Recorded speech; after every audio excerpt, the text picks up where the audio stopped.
Housewife एक ऐसी powerful job जिसमें फुल लेस होती है।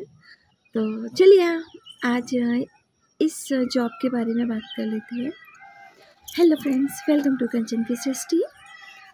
फ्रेंड्स, आज थोड़ा हाउसवाइफ के बारे में बात कर लीजिए, क्योंकि हाउसवाइफ जो है बहुत ऐश करती है। पूरा दिन घर में रहती है, कोई काम ही नहीं होता है उनके पास में। और काम ना होने के साथ में फ्रेंड्स बाहर वालों के ताने भी नहीं रहते, क्योंकि जो लोग बाहर जाते हैं, जो लोग ऑफिस में जाते हैं ना, उनको उनके बॉस की सुननी पड़ती है। हाउसवाइफ को किसी की नहीं सुननी पड़ती है। सिर्फ सबको ये बताना पड़ता है कि अगर किसी के रिस्पॉन्सिबिलिटी में कुछ कमी हो गई है तो क्यों हुई है, बस इतना से जवाब देना पड़ता है। अगर पेरेंट्स को टाइम से खाना नहीं मिला, हाउसवाइफ को फीवर था, लेकिन पेरेंट्स को खाना मिलना चाहिए, क्योंकि हाउसवाइफ की जॉब में कोई ELCL नहीं होती है। ELCL होती नहीं है तो आपको फीवर है, कोई बात नहीं, पेरेंट्स को टाइम से मिलना चाहिए। वो बात अलग है कि बच्चे स्कूल से आए, होमवर्क कराना है, और 2 बच्चे अगर हैं तो दोनों बच्चों का होमवर्क कराना है। तो कोई बात नहीं, आप सुबह दोपहर का खाना टाइम से गर्म खाना दीजिए पेरेंट्स को, क्योंकि आप हाउसवाइफ हो, घर पे रहती हो, घर पे कोई काम नहीं होता है और किसी को कोई जवाब नहीं देना पड़ता है, किसी की सुननी नहीं पड़ती है, ठीक है। और उन बच्चों का होमवर्क कराने में आपको 2-4 घंटे बीत जाते हैं, तो क्या हुआ, ये तो आपका फ़र्ज़ है, ये तो एक माँ का फ़र्ज़ होता है। हर कोई करता है, सभी की माएँ करती हैं, कोई नया तो आप है नहीं। चलिए कोई बात नहीं, तो आपको जवाब किसी को नहीं देना होता है, फुल ऐश करनी होती है।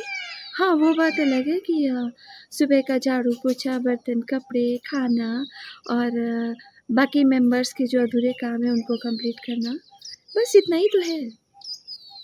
2-4 घंटे अगर चला भी गया, अरे फ्रेंड्स, आप 24 घंटे की ऐसे है तो 4-5 घंटे अगर सुबह के निकल भी गए तो क्या हुआ, अगर 5 घंटे निकल गए तो तब भी हमारे पास 19 घंटे बचे हुए हैं। 19 घंटे आप क्या करेंगे, कोई काम नहीं है, फुल्ली ऐसे।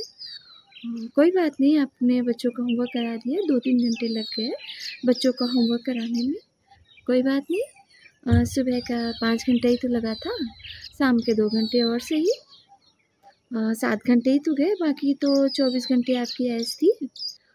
उसके बाद में फ्रेंड्स शाम का खाना, हाउसवाइफ को काम ही क्या है, और सुबह शाम का खाना ही तो बनाना है, चलो बना लिया जाए। 3 घंटा लग गए खाना बनाने में, खिलाने में, किचन साफ़ करने में, सुबह क्या खाना बनेगा उसकी कुछ प्रिपेयरिंग करने में। तो क्या हुआ फ्रेंड्स, 3 घंटा आपका शाम का चला ही तो गया, 2 घंटा बच्चों का होमवर्क कराने में चला गया, 5 घंटा ये, और सुबह का 5 घंटा झाड़ू पोछा बर्तन वगैरह के जो थे 10 घंटे ही तो आपके गए। और क्या हुआ फ्रेंड्स, 24 घंटे आप घर में ही रहते हो, किसी की नहीं सुनते हो, मतलब किसी को जवाब नहीं देना पड़ता है।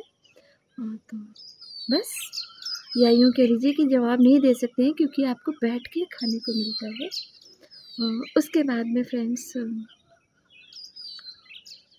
ये तो रहा टाइम की बात में, और उसके बाद में फ्रेंड्स अगर आपकी अपनी हॉबीज़ हैं तो 10 घंटे आप काम करने के बाद में आप अपनी हॉबी के साथ में कुछ भी करिए, फुल्ली छूट है, लेकिन हाँ बस इतना ध्यान रखिएगा कि दोपहर में किसी की नींद पर डिस्टर्ब ना हो।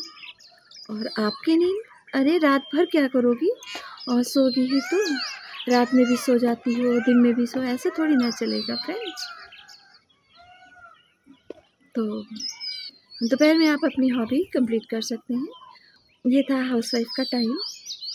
और खर्चे की बात आ जाती है, क्योंकि पूरी सैलरी आपके हाथों में आती है और पूरा घर आपको मैनेज करना पड़ता है, वो बात अलग है। आप ये नहीं पूछ सकते हो आपकी सैलरी तो इतनी आई थी, मेरे हाथ में तो इतनी ही आई, और जितनी भी आई है वो आप उसमें खर्चा चला लीजिए। हाँ, वो बात अलग है कि अगर एक्स्ट्रा खर्चा है तो आपको पिछले महीने आपने जो बचाया था वो इस महीने आपको खर्च करने पड़ेंगे। और भले ही वो आपने अपने कपड़ों के लिए लिया हो। क्या हुआ फ्रेंड्स ना कि आपको कहीं जाना तो है नहीं, आप इस महीने नहीं तो अगले महीने खर्च कर सकते हैं, या अपने कपड़े अगले महीने ले लीजिएगा। इस महीने थोड़ा सा बिजली का बिल ज़्यादा आ गया, थोड़ा सा दूध का बिल ज़्यादा आ गया, और थोड़ा सा रेंट ज़्यादा आ गया था एक्चुअली। और कुछ घर में रिपेयरिंग थी तो खर्च ज़्यादा हो गया। तो कोई बात नहीं, आप अपने खर्चे नेक्स्ट मंथ कंप्लीट कर लीजिएगा। तो खर्चे हो गए, आपके हाथ में पूरी पेमेंट है, आप पूरी तरह मैनेज कर सकते हो। तो इसमें भी आपको कोई अफसोस मुझे नहीं लगता है कि होगा। उसके बाद में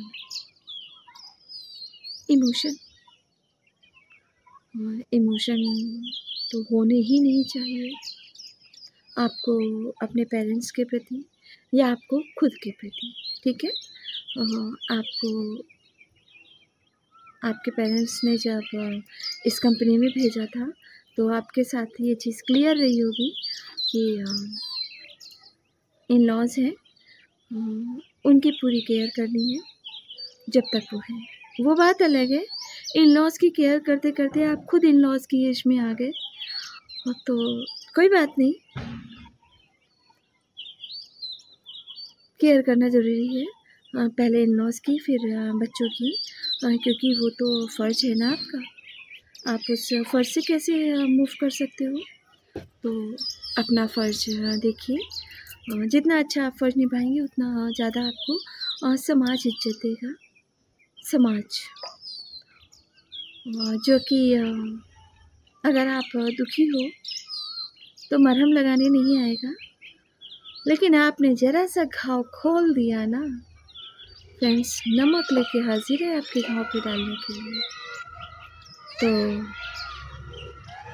बिल्कुल उस नमक को अपने घाव पर डलवाने के लिए तैयार रहिएगा। अगर नहीं तैयार हैं तो आप एक अच्छी हाउसवाइफ नहीं कहलाओगी और समाज आपको निकाल के बाहर फेंक देगा।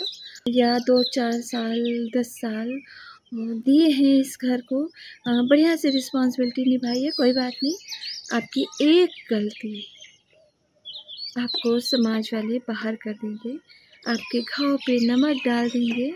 और ऐसा नमक डालेंगे ना कि आप देख रही हो आपके घाव पे नमक पड़ा है, लेकिन आप बोल नहीं सकते हो क्योंकि वो समाज है। समाज कभी गलत होता ही नहीं है। सबसे पहली चीज़ तो ये रहती है। और बाकी तो समाज के बारे में कभी टॉपिक पे बात करेंगे, बहुत कुछ है इस समाज के बारे में बात करने के लिए। आज तो बस हाउसवाइफ की जॉब के बारे में।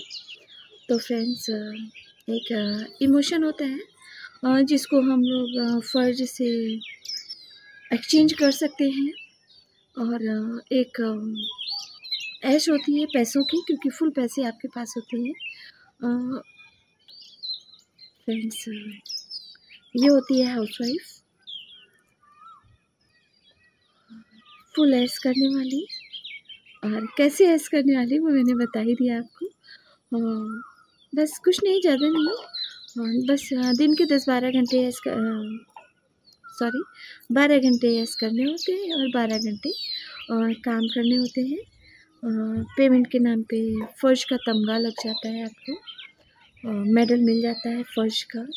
अगर बहुत अच्छे से रिस्पॉन्सिबिलिटी निभाई तो कहने का मतलब ये है कि आपने अगर रिश्तेदारों को बहुत अच्छे से पूछ लिया तो वो भी आपके घर का हिस्सा बन जाती है।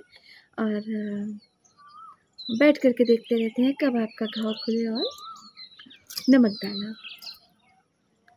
तो बस इतने ज़रा से काम होते हैं हाउसवाइफ के। आई थिंक सभी लोग एग्री करोगे, और जिसने भी एग्री किया तो प्लीज़ कमेंट करके बताना। अगर मैंने कुछ गलत बोला हो या इस जॉब के बारे में मेरी कुछ गलत नॉलेज हो तो बताइएगा।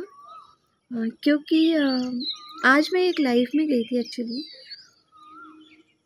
उसकी मेन प्रॉब्लम यही थी कि घर वालों ने तो बोला तुम्हारी जो मर्जी हो वो करो, और हम रोकेंगे नहीं, बस इतना है, बच्चों की प्रॉपर पढ़ाई होनी चाहिए, मेरे पेरेंट्स को प्रॉपर खर्चा मतलब खाना पीना मिलना चाहिए, वो जितनी बार भी खाएं गरम रोटी बननी चाहिए। तो फ्रेंड्स, वीडियो लंबी हो जाएगी, हो ही गई होगी ऑलरेडी, तो मिलते हैं आपसे कल किसी नए टॉपिक के साथ में। अगर आप लोग कोई टॉपिक देना चाहते हैं तो प्लीज़ ज़रूर दीजिएगा, क्योंकि कुछ चीज़ें ऐसी हैं जो शायद क्लियर होनी चाहिए, या उन टॉपिक पे कोई बात करना नहीं चाहता है, मैं बिल्कुल बात करूँगी, आप मुझे टॉपिक दे सकते हैं। तो मिलते हैं अपने नेक्स्ट वीडियो में। हाँ, जो लोग नए देख रहे हैं प्लीज़ चैनल को सब्सक्राइब कर दीजिएगा, और इस वीडियो को लाइक करिएगा, और कमेंट करके बताइएगा कि क्या मैं सही हूँ। तो फ्रेंड्स, बाय बाय।